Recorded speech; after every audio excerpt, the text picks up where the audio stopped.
I'm Dr. Andy Miller from Wesley Biblical Seminary, and this is the third part of our series working through the little book of Jude, which comes right at the end of the Bible and is often overlooked.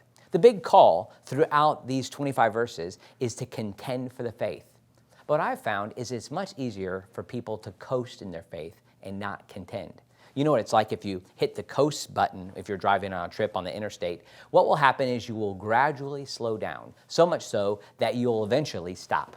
Now, I want you to know you can either coast or you can contend for your faith, but you can't do both. You can coast in your faith or you can contend for the faith, but you can't do both. Jude uses several examples throughout his letter to talk about this. For instance, in verses 5 through 8, he uses his first group of three. The first group he uses as an analogy of this are the Israelites who did not make it to the promised land. He talks about those who are at Kadesh Barnea who looked at that situation, and 10 of them were afraid that they wouldn't make it. But 2 were, obviously Joshua and Caleb, thought they could. And as a result of that, what does he say? But later he destroyed those who did not believe. Jude's saying you can coast or you can contend, but you can't do both. Then he moves to example, another one that's interesting that likely is referring to Genesis 6. And the angels who did not keep their positions of authority, but abandoned their proper dwelling. These he has kept in darkness, bound with everlasting chains for judgment on the great day.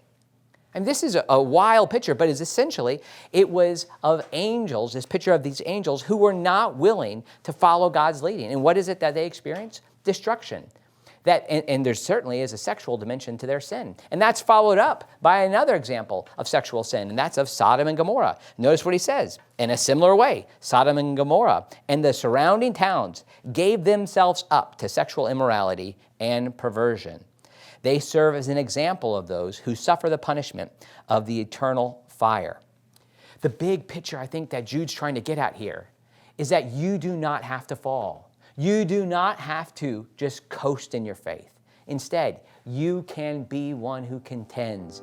Contend for the faith, once for all delivered to the saints. That's the call of Jude. Don't take the way of these other examples, which ultimately led to their destruction. Instead, take Jude's challenge. Be a contender.